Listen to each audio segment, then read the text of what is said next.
To be here, and hi everybody on the call watching this video here today with us here. And I know this is just such an odd and crazy time for everybody to be experiencing. I'm assuming most of the people here that have showed up today are women. You could please, say in the chat if you're not a woman. I'll maybe throw in a couple pointers for you, but I'll assume that most of the people here who've showed up are women. And, before the pandemic, we had a lot of challenges as women getting pregnant, and the trends were going in a really bad direction, actually, for women right before the pandemic. The birth rates were declining, the amount of couples that were having to go through IVF increasing, the amount of women in their 20s and early 30s starting to freeze their eggs because they're afraid that they're not going to have the life set up to be able to have a baby later, or the health to be able to do that. So before the pandemic, it's not like fertility was so amazing for women. And I guess what I'm going to talk about today is this might actually be a really interesting time for women to be having babies. So I'm going to talk about that. I'm going to talk specifically about the 4 fertility factors from Ayurveda. So like Noemi said in the beginning, I'm an Ayurvedic practitioner. I just wrote a book called The Ayurvedic Guide to Fertility. It's available on Amazon if you want to check that out. After this, we can talk about that. And the third thing that I want to help you with today is, if this is something that you are considering, or you've already been trying, or you're like, how could I even think about doing this in a pandemic, that we could kind of get you in the direction of starting to think through what that vision is, whether it's 3 months from now you want to get pregnant, or 3 years from now. Or you're not sure, maybe that's who you are too. So I want to recognize that we have lots of different people here today, I'm assuming. And I'll tell you, I guess my own journey, I had children really late. I had one child, and there were 2 points in my life where I tried to get pregnant. The first was in my early 30s, and I was married, and I had a cushy corporate job, and on the surface, everything looked great, drove the BMW. I had just started teaching yoga, and my husband and I at the time had started trying to have a baby, and we tried for a few months. We didn't end up getting pregnant. I wasn't even ovulating, because I was like peeing on those ovulation strips every day, or around the middle of the month, checking it all the time. And so my fertility at that time in my early 30s was not even that, great. And what happened to me is I actually ended up getting divorced in my early 30s, and went on sort of a different life path, and went back to school and started studying Ayurveda. So when I was studying Ayurveda, I was in the process of going, am I going to be a mother? Because by that time I was in my mid 30s, and I'd had a lot of boyfriends. Oh my God, I was kind of a serial monogamous my whole life. And so what happened was, while I was in Ayurveda school, it was a big question I was asking myself. Am I going to be a mother? Is that something that's in the cards for me? Because I'm already 35, 36 years old, and hadn't really even met the right partner yet. So that started to really wear on me. And so when I was studying Ayurveda, it was a big thing that I was thinking about. Now, for those of you who are not familiar with Ayurveda, I'd like to just briefly explain what that is. So Ayurveda is a holistic form of medicine and self-care that it's derived from India. It's an ancient medicine from India, much like you have Chinese medicine from China and you get acupuncture from that. Well, Ayurveda is a form of medicine from India. And a lot of people know of it today because there are a lot of self-care practices that people do at home. Something like, drinking turmeric and black pepper, or doing oil pulling in your oral care routine, or something like that. A lot of people know of that. A lot of people know that Ayurveda is big on cleanses, so we do a lot of very specialized types of cleansing programs. But it's a vast system of medicine that's been in existence for 5,000 years, and we're really only just learning about it right now in the US. It's really just emerging. So what I talk about today comes from that background. Now, what I learned from Ayurveda as a person who studied it, went to school and got a master's degree in it, and then used it at home, what I learned actually resulted in me getting pregnant and having a child right before I turned 40, and I got pregnant on the first try. So there was something that happened between when I tried in my early 30s to when I tried right before I was 40, when all the odds were against me to have a baby naturally. Something happened, and what happened was I got just ridiculously healthy. Okay, so when we talk about fertility, it's a multi-dimensional thing, but what I'm not here to tell you today is how to get pregnant, because I think you all know how to do that. What I am here to tell you is how to get your body just super healthy so that your body, your mind, your emotions, everything set up for yourself in your life is in amazing condition when the universe decides it's your time to be a mother. So that's what we're going to talk about today. I want to start with a poem. Okay. I have a thing about poetry. In fact, before I wrote my book, I wrote a book of poems, but I didn't publish that. I sort of turned it into the book that I wrote. I'm going to read a poem by a woman named Brenda Hillman. This is a book called Seasonal Works with Letters on Fire. So she's a poet. She's a professor of poetry at a school in the San Francisco Bay Area. Her husband is Robert Hass, and he used to be the poet laureate for the United States, I think under President Obama. No, probably Clinton, I think. She's an amazing poet. She's one of my poetry teachers, so I wanted to read this one. It's called Patience Swoons in the Sword Ferns. If you'd like, you can close your eyes. Deep in the earth, a grief had been heard. Right behind that, a local mystery. What do you mean by mystery, Mrs.? The parallel series that sink in the mist, tentacles of limestone. Jupiter drops through Pegasus, and huckleberries line up like eyes in the matinee. Deep in the earth, an unprecedented seed. Hearing leans from the words, early, earth, hearth, all have ears in them. I can hardly bear it, yet I go out. What can't you bear? Which, by the way, also has an ear in it. The tender exactingness. Electrons swoon in the sword fern. Polysticum munitum. And after the rain, sexy tips of celadon and sorry breathe under the fronds. Womanly shadow, why don't you try? Can't, my love and I are tired and cannot fly. Okay then, it is noon in the orange you wish for.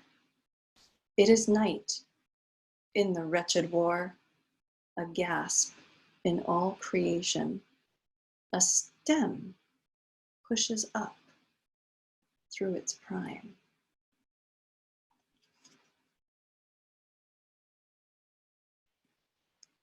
So the title of that poem is Patience Swoons in the Sword Ferns.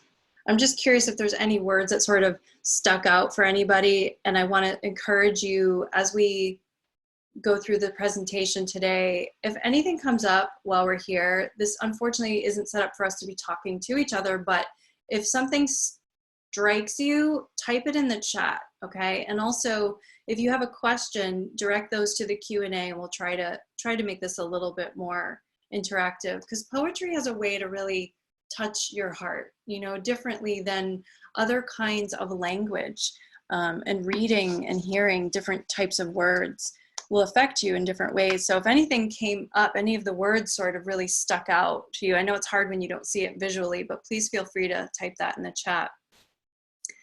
Patience, yeah, thank you. Yeah, totally, really hard when people are trying to conceive. And I experienced the same thing. Yeah, I'm happy to share that afterwards if anybody wants to email me. Wonderful. So the first thing, why is this an optimal time to start a family? Okay, let's figure that out. You might say, no, this is ridiculous because there's a pandemic. Why would I have a child? You know, moms can't have their husbands or partners in the delivery room with them when they deliver, or yeah, I might get COVID if I go to the hospital. All these sort of potential risks that come up, which I believe people are doing a great job mitigating right now. So yeah, there's this pandemic out there. And then guess what? There's a whole bunch of people who just lost their jobs. So financial effects of this. There are a whole bunch of people that are struggling with the financial fears in addition to the pandemic fears and the potential body sickness kinds of fears that are going on. So if you want to think about having a child right now, there's a bit of risk to it. It's a little bit intriguing. And actually, I think that anybody who's considering becoming a mother right now has to look at this like it's an entrepreneurial endeavor. So especially if you're having a child later, you've had a whole adult life that you've lived where you haven't been a mother already. Now, some of you may have kids and be thinking about having your second kid, so this wouldn't apply to you necessarily. But if you've lived your whole adult life without being a mother, you've lived your life a certain way, and you've organized your life a certain way, and you're oriented on the planet in a certain way. And the amount of education that we go through now, we all get college degrees, maybe we even have master's degrees or doctorates. Why don't we put even a fraction of that same kind of energy into becoming a mother? It baffles me. And especially when you become older, it's almost like this retraining that has to happen to reconnect with your feminine, which I personally spent a lot of time doing. And the amount of, Instagram posts you see with the hashtag divine feminine, or the amount of people talking about that right now, or how it's such a struggle to be a woman in a corporate environment. It's like we do all this preparation to get these great jobs, but then there's this whole other dimension of our life that we don't necessarily look into nearly as much or prepare for nearly as much. So this could actually be a really interesting time for a woman who wants to have a child, because before you have a child, it's this great time of resting and nesting. Okay, so you want to prepare for this endeavor. It's possibly the single biggest thing you're going to do in your life, and bigger than anything you ever did in your job, probably. Unless you're an entrepreneur and you've created some like huge business or something, it's probably the biggest thing you're ever going to create in your life. So there needs to be a lot of preparation that goes into it. And I'll tell you a story. When I went to the Galapagos, when I first started dating my partner, who I ended up having my child with, we went to the Galapagos on a trip together, and we saw all these, you get to walk. It's where Darwin, came up with all the theories that he did on evolution, and you get to see all these animals in the wild. And we came upon this bird called the blue-footed booby. I don't know if you've ever heard of it. It's got a funny name, but this is the bird that Darwin had studied and came up with a lot of his theories.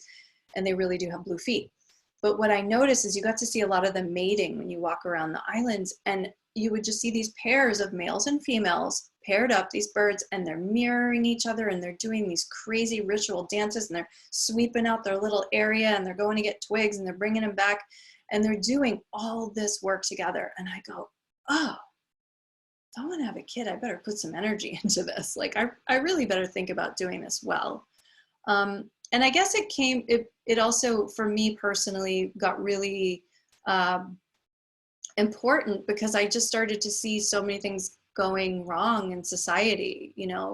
Children, the autism rates, the kids shooting each other in school, And I'm thinking, wow, what happened to the generation that had those kids, that created this environment? And I want to create a better generation so that if I have a kid and he's 25 years old, there's a great environment for him or her to be living in.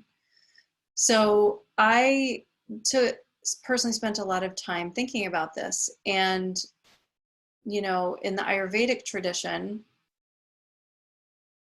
we spend, you know, a minimum of 3 months preparing people to become pregnant, to conceive a child. And it's more like 12 months. I personally spent 2 years. That's a lot. And I don't think most people have that kind of patience. But for me, I valued my health above getting pregnant. I valued my great health above getting pregnant, because for me, I said, I don't want to be a mother if I'm not at my best. I need to be at my best before I have a child. So right now, though, let's talk about what's happening with women. Okay, like I said earlier, fertility wasn't great before the pandemic for a lot of women. You have, let's say 10% of women that are of the fertile years experience infertility. Okay, the women are having children older. Women who have children over 35, 1/3 of them have problems getting pregnant. If a woman undergoes an assisted reproductive technology like IVF or IUI or something like that, more than 2/3 of the cycles that a woman will go through for that do not result in a baby being born, which a lot of women are banking on IVF as their security blanket or their, you know, insurance policy. But even in that, only 1/3 of the cycles are actually successful. And it was weird. I just found it odd that so many women at age 28 were sitting there thinking they had to freeze their eggs, and that was becoming a norm for women that are educated in highly competitive work environments, smart women, starting to really, really, really, really disconnect from nature and when nature says is the right time to have a baby. We also, sorry, I'm reading a lot of statistics because I want to really hammer home the fertility picture here for everybody. Between 1960 and 2015, the number of babies that women have has been cut in half. So say it was like 5 in 1960 was the world average. Now it's 2.5. Now in the US, it's even smaller, right?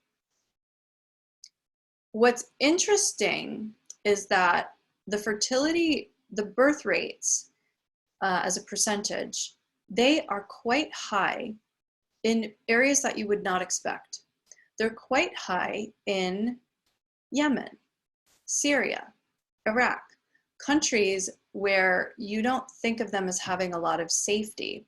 And that fact there, the fact that so many more women are fertile and giving, and the rate of birth is so much greater in these environments that we, in our culture in the US, which I'm assuming most people are calling in from, we wouldn't assume those to be safe areas. So what is it about safety and fertility that has an odd little relationship? How many stories do you hear about, like, oh God, somebody's parent dies and then they have a kid, or there's all this, parallelism with birth and death in the world.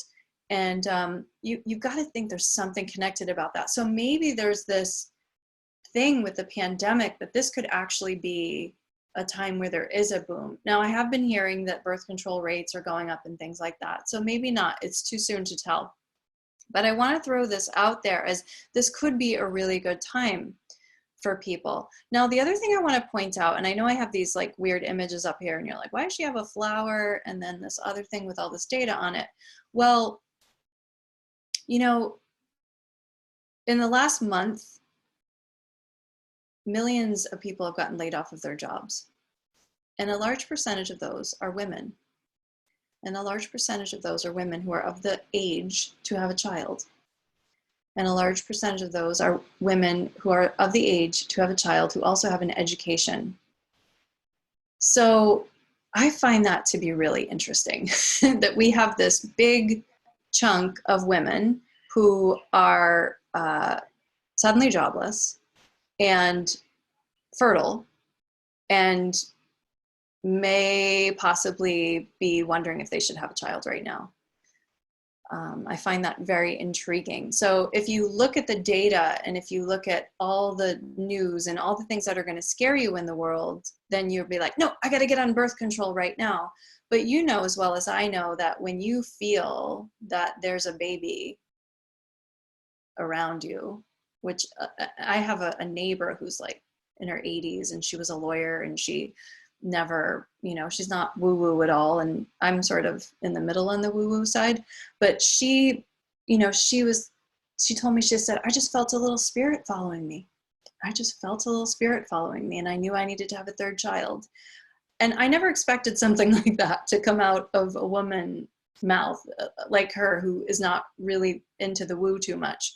So if we listen to the data and if we listen to the rational mind is going to tell you all the risks and all the reasons you shouldn't do things, but fertility doesn't operate based on that. But the rational mind is not sort of worthless. It has a great purpose, and we'll talk about why it's important and what its place is. But when it comes to, you know, having a baby naturally, it's really tapping into that more receptive, mysterious place inside you. I want to take everybody through a quick exercise on certainty and uncertainty. And I'll invite you to close your eyes. And I want you to just reflect for a moment on your life. And it could be anything that, what in your life recently has come up as being more uncertain right now. So what comes to mind as being something that's very uncertain? And I really want you to feel that, what comes up with the word uncertainty. And when you start to get a picture of what this is, I want you to feel that in your body. So where does that uncertainty get felt in your body? Where specifically, what does it feel like? Does it have a temperature, a texture, a rate? Just kind of get a sense of that. And now from that body experience, I want you to come up with one word that describes that feeling of uncertainty in your body. Just one word. Boil it down to one word that you could type into the comments if you want to share. One word that comes to mind to describe that feeling of uncertainty in your body. Scary. Yeah, scary. Yeah. Anything else? Sometimes some people might not feel scared. Some people might feel, and some people feel pain. Yep.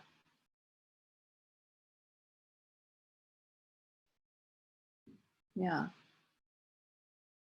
So scary and pain, those are two of the things that have come up. Let's go to the other side of this. Okay, I'm not going to leave you feeling like shit. Vibrations, that's interesting. Okay. Vibrations. All right, let's go to the other side of it. Let's go to certainty. So if you like, close your eyes again. You can keep your eyes open if you like as well, but I want you to feel your body and I want you to get this idea of something in your life that is certain, something that feels very certain to you. The word certain and what in your life feels really certain. Once that image comes to mind, then go ahead and feel that in your body. Where does certainty live? How do you experience it? What does it feel like? What does that feel like? Okay. And then come up with one word once you've discovered that feeling. What is one word to describe centered, warm, warmth, with certainty, tingly? Yeah, that's interesting because somebody said vibrations when they heard uncertainty, and somebody's feeling tingly with certainty. Okay. Yeah, this is really interesting stuff, right? So this idea of taking on a risk, what kind of energy does that bring through the body? Some people will actually find that risk animates them, that risk makes them feel more alive. That risk gives them the guts to do something. And some people are going to feel really overwhelmed when we'll all feel overwhelmed when the level of risk is too great. The good and the bad tingles, it's about getting to know the difference. That's a great point, Bethany. Yes. So I hope that's just a little sort of awareness thing, and this idea of there, we walk out of our house and we're all afraid of something or whatever. You wear your mask, and there's all these things that we've been told to be afraid of, but now the pandemic has actually become a thing that's certain because we're all used to it now. That's an interesting development. So although it's probably not making most people feel warm, I would just posit that. Thank you guys for sharing that. And if you have any other observations, feel free to share them. I'm going to move on to kind of the meat of where I'm trying to take women to learn. Okay, next is the Four Fertility Factors. And I wrote about these in my book. They are total common sense things. This is not like, I told you I went to get a master's degree in Ayurveda, but I literally feel like I went back to get a master's degree in stuff that like I always knew, just forgot. To me, that's what Ayurveda is. So I find it odd that I got a master's degree in it, but I'm here to help everybody else reconnect back with it too, whatever the it is, okay? So the it to me is this reconnection with nature. When we're talking about growing people, okay? We basically are talking about, the same conditions that a plant would grow in. And I think if we all start to look at ourselves like we are plants, then I think we're all going to be healthier. We're all going to be more intuitive, and we're going to take better care of the environment. So let me walk you through the 4 fertility factors from Ayurveda. There's the seed right here. Can you see my mouse moving around? Just curious. Maybe somebody could give me a yes. I'm not sure if you can, but the top here is the seed. Okay, cool. Thank you, Jackie. It's nice to know you're not alone. Thank you.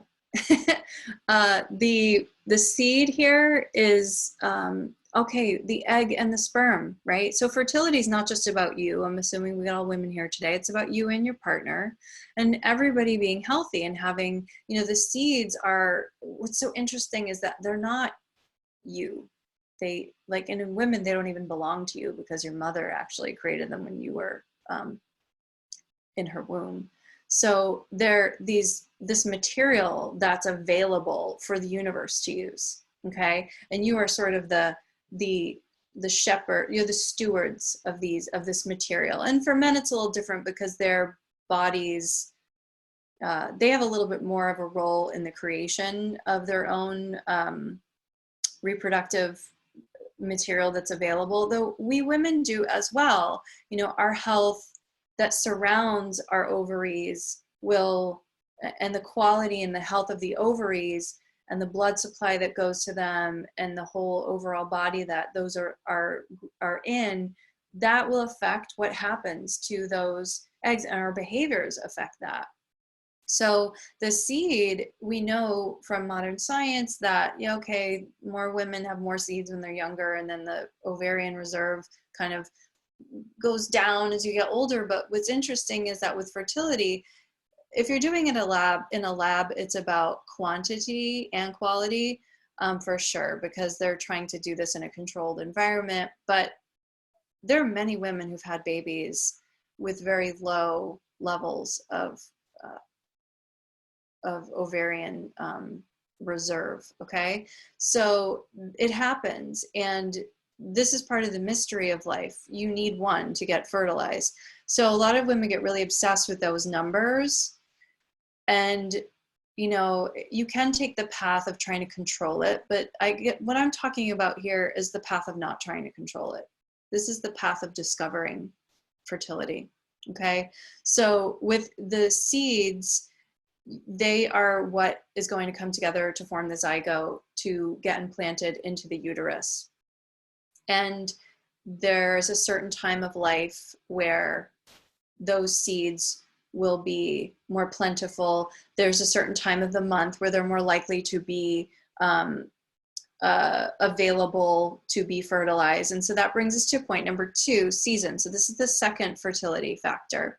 And it's the same thing when you plant a seed in the garden outside. Certain seeds, they have to grow at certain times of the year, and they need to be in this kind of sunlight, stuff like that. Well, your bodies are all different from each other. My body's different from your body. They all have different heart rates. They have different rates of heating up and cooling down, different levels of water in them, different densities. All of our bodies are really different. And that's actually the main premise of Ayurveda, and why I think it's so necessary that more people in the healthcare system are educated about Ayurveda. We are all different. And then there are also some commonality things that, okay, the moon is sort of pulling on us and affecting the water and the light around us, and it affects our cycles. So the menstrual cycle is related to the season. The biological clock is related to the season. And also the time of year is related to the season, because your body actually changes in each season. In the dry season, your body gets more dry. In the wet season, your body gets more wet. And you have to know the behaviors to balance those conditions in every season so that you can have the most optimal fertility. So that's the season, and also the time of your life. So there are certain times of your life that are more beneficial to do certain things.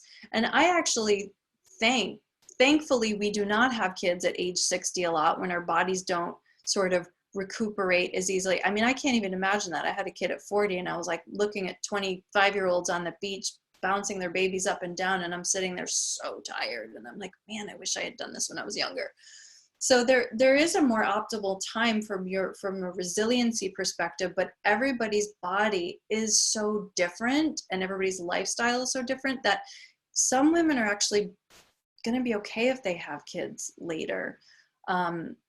Yeah. So the field is the third point. Now the field is most directly related to the uterus in the body. Okay, the word field in Sanskrit, which is the language that yoga and Ayurveda are taught in, the word for field is kshetra. And kshetra means a place where a person will make a pilgrimage to. So the uterus is a place where a soul is going to make a pilgrimage to. We all came in through one.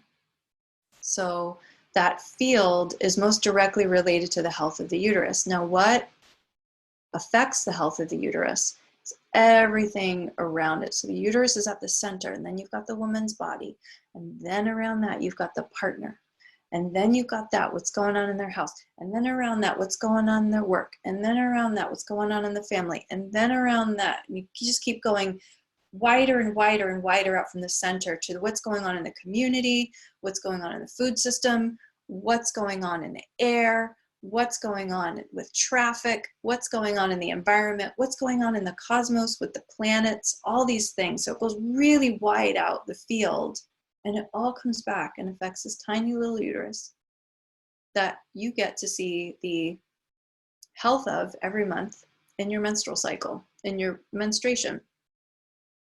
So the health of the uterus is so important because it's the place where the soul will come in and have their pilgrimage. And we are the most direct center of that for beings as women. The last fertility factor is the water. And in water in your body, so the job of water in your body, whether it's water like mucus or saliva, anything that's kind of watery that flows through your body, water carries hormones. Water is what mixes things. Water lubricates your mucous membranes. It's what keeps your sinuses from drying out. It's what keeps your vaginal channel from drying out. But it's about mixing things. And the reason that the egg and the sperm they travel through water, and it's the water that allows the mixing to happen. And what's interesting in my practice, when I first started practicing Ayurveda, I was amazed at how obsessed people were with drinking water, because you definitely have certain people that drink not enough water and they're always dehydrated and they're drinking a lot of coffee. But then you have this whole other camp of people that are like, I have to drink a lot of water, I have to drink a lot of water. And they got something with them all the time. They're actually overwatering their bodies. And it's not something people would think of, because we've been trained that, oh, if I do this good thing, I take this supplement, or if I do this thing, then I'm doing a good job and I'll get the thing that I want on the other end of that. Or if I do this good job, if I do a little bit better job, then maybe I'll be even more on the right track here, or I'll get whatever gold star I'm looking for. So, you know, with these four factors, there's, you know, when you look at wind blow outside, you can't see the wind, right? You can see the trees that it moves, but you know the wind is there moving stuff.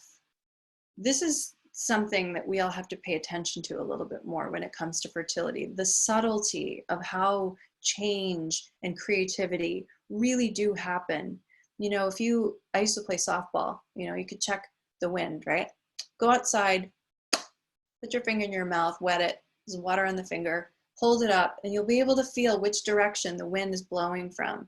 We all need to be paying attention right now to which the direction the wind is blowing in our lives, in our culture, everything, okay? So learning these very basic tools, these four fertility factors, it's gonna tap you into dimensions that you probably have forgotten, but you're gonna remember very, very quickly. I was hoping I was going to have time to share a case study with you, which I'd like to do before I open it up to questions. So I want to share a case study. I do work with women who are preparing for conception, women who have also not wanting to have a baby but are having period problems, or women who are already pregnant. That happens for me a little bit less because I'm not a doula. But I did have an example where a woman was pregnant with her second child, and her mother-in-law contacted me. And she said, I want you to work with my stepdaughter. I'm sorry, with my daughter-in-law. And I said, well, tell me what's going on. She said she had a 2-year-old child that was born with severe physical and mental developmental issues. I mean, this kid, I don't think the child was actually expected to live past a year. And she was now pregnant with her second child. And this mother-in-law was very worried about her because of the first child and what happened in that outcome. And so she didn't really know what was, you know, happening with her, but she really wanted someone to support her. So when I met with her and I did an analysis and an intake, I discovered that she had chronic digestive issues, frequent loose stools, and that was her typical digestive pattern for many years. She didn't have a gallbladder. She had it removed when she was 20 because she had stones. She had a very demanding job. It required a lot of travel. She was beautiful, this woman. You'd look at this woman and think she had everything in life. She just was so gorgeous, tall, beautiful, done up. Like, you would just never expect, anything negative. Just beautiful, like ridiculously beautiful woman. Both of her pregnancies were IVF pregnancies. She wasn't attracted to her partner any longer. They weren't having sex. Like I said, the mother-in-law asked me to work with her and actually even paid me to work with her. When I discovered what was going on with her, my first concern was she needs to be able to digest her food so that the baby and her, that the two of them are getting the nutrients of the great food that she's taking in. She was eating great food, but it wasn't processing well. And it was just coming right out of her. And I started to envision what was happening in her body and how the baby was not getting what it needed through the process that was happening in her digestion. And we changed her diet. With a pre-existing condition, the way that she had it, with a medical condition, when you have your organ removed, that is a medical condition. A lot of people just go on their merry way and think that, life should never be different. But when you don't have a gallbladder, it affects the way that your bile is secreting from your liver and how it mixes with the food. And bile, and the job of the bile is to be able to help you digest fats in your body. That's one of the purposes of squirting bile into your digestive tract, to kind of mix with the fats so that then ultimately you can assimilate them better. If you're not assimilating your fats, the brain is not going to grow well. And there's going to be a lot of issues associated with a lack of protection, coating. Even on a neuron, there's a fatty layer, in the myelin sheath. So we need the fat. So what I did is I developed a way for her to retain the food in her digestive tract so that it had more time to mix with the bile instead of going through her so quickly, so that she could actually start to assimilate some of that stuff. We also did yoga together weekly. That was a big thing for her, to build her stability and her strength. And now I'm not doing that with people in person anymore because we're all home. But that is one thing that we did together. And, she hired a lot more help to help her.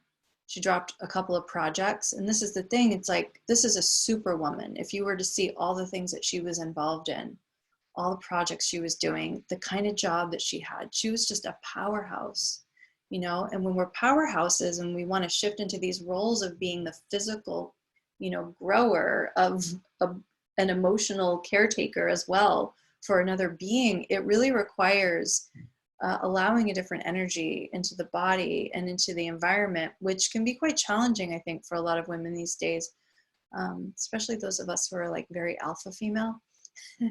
So I wanted to throw out that case study. And then one other case study I wanted to bring up is, because there are a lot of women right now who are undergoing issues with their menstrual cycles. I keep hearing from all my clients and all my friends that work in the fertility space right now, since the pandemic happened, oh my God, my period's messed up for the last 2 months. And so this is why I wanted to bring up this particular case study. I had a 41-year-old female. She had a 3-year-old child. She came to me because her period had just completely stopped for 2 months. And she's like, oh my God, am I going through menopause? And I'm 41 years old. So I'm like, oh, it's probably not likely, because it'd be really, a very low occurrence of that in the population. So let's look into this a little bit more. She had just switched jobs. She was previously teaching yoga, and then she went to become a real estate agent. And she had really strong practices at home, meditation practice and things like that. She was a former addict. So she had really built up some strong foundational practices around her. And we worked together for 3 months in a 3-month retainer that we did together. And her period came back after 1 month. And this happens a lot. Whenever a woman doesn't have her period or has a big disruption in her period, and if it's gone on for maybe just, 1 or 2 months, the first thing I notice is that she's either switched jobs, broken up with someone, moved.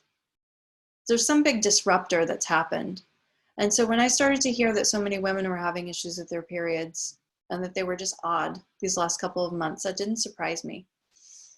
And I also know that once the new normal comes, there will be a regulation of that as well. So if that's happening to you, for example, there are things that you can do, like I did with this particular client, where I gave her, some diet changes. I gave her some herbs. I prescribed her some herbs, where we sort of got to understand the mechanism of what the functional issue was in her body from an Ayurvedic perspective, because we look at doshas and things like that, if you're familiar with the doshas. But oftentimes it will work itself out after 3 months, when the body has had a chance to adjust to a new normal. But if it doesn't, then that is the time to go in and really look at it. And you can, even if it's been a month, you can get super curious about it. But I wouldn't start freaking out, unless it becomes a pattern of a few months in a row. A month here and there, it's going to happen to people, especially right now, because this is a really difficult time. So, you kind of have to learn, I guess, to close here.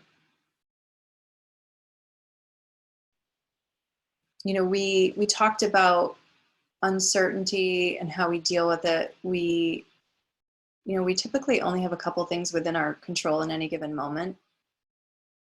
So we have to figure out the things that we do have control over, and what do we have control over, if not our own bodies. So this is the deal, people.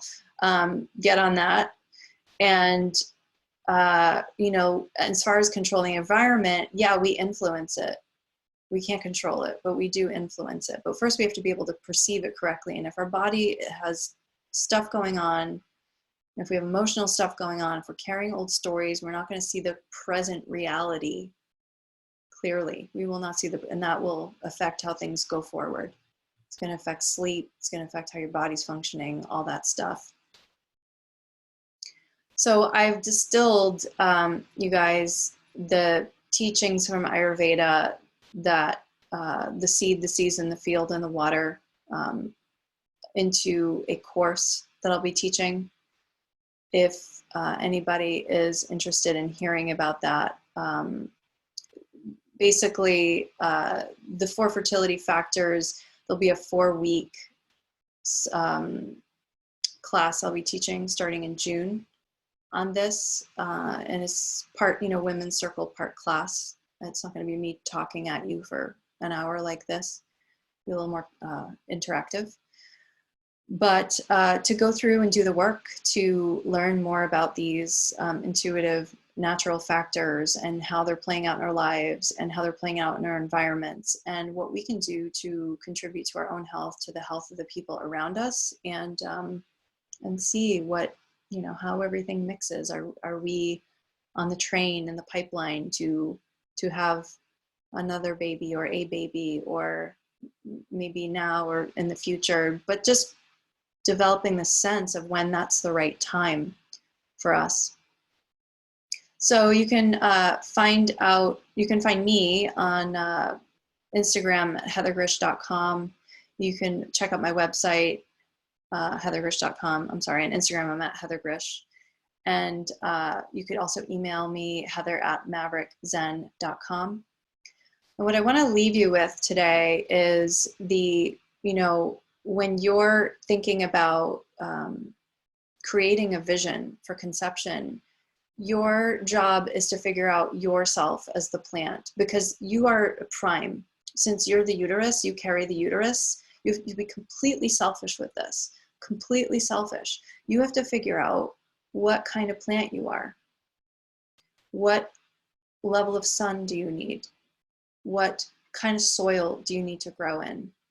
What amount of water do you need? And these are metaphors for all the other things in our lives, whether it's the work hours that we have, or how we commute, or the type of food that we eat, or when we exercise in relation to when we eat, or do we meditate, and all these practices that we have every day. How does that all add up to us being a healthy plant or not a healthy plant? And sometimes if you take one plant and you move it from one part of your house to another part of your house, it just thrives. One little change, right?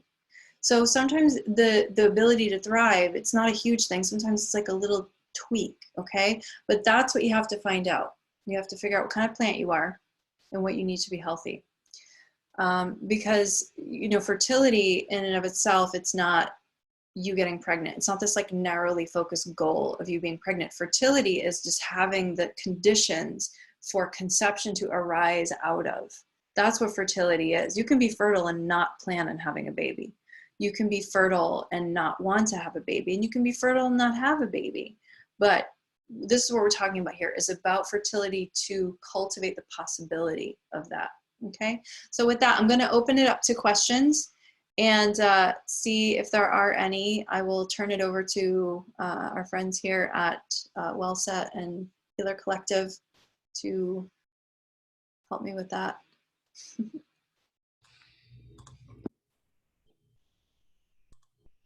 Feel free, if you've got a question, just go in the chat. Anything you want to know more about, you can type it here in the Q&A. I'll go for it. I'll just stay for a few minutes.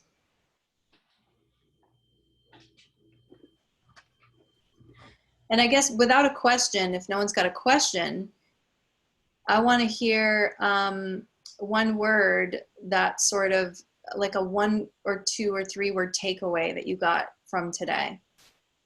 I think, Jackie, I hear you. Go ahead, contact me. I'll love to do that for you. Harmony. Ooh, I like that. Yeah, 1 or 2 or 3 words that sort of come up as your key takeaway from today, whatever it is that you'd like to share.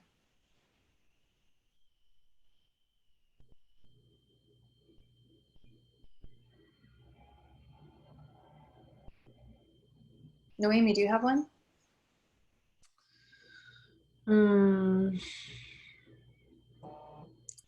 Like I was paying attention, like I think it's like really like interesting, like everything you're talking about, and also like in these kind of situations, I think like it's something really important. So I was like paying like super attention. Like for me, for example, I know I don't want to have a baby right now, but like I think it's something it makes you think about it, like, and it gets in your like in your mind, in your head, and that's something that's gonna be there like even like in 10 years. What about if you're just gonna use that information and like everything you're talking about, like that kind of practice? Good, thank you. Possibilities from Jackie. So we've got harmony and possibilities are some of the takeaways that people got today. And then we've got Jackie's wants me to talk. She's gonna talk to her husband and I do couples consultations too. You know, it's interesting. Most women want to meet by themselves, but you know, if you get your husband on it or your partner, even better. Because then both of you are healthy going into it. So, oh, patience is key. I love that. Yeah, patience. Yeah, especially, you know, if you've been trying and, you know, everybody's putting, you know, whenever you feel like you're trying something, it feels like some outcome should be happening, right? And with these kinds of things, because so much is out of our control, it's so frustrating. So yeah, patience is a big one, as it was for me in my journey. Yeah, thank you for sharing that.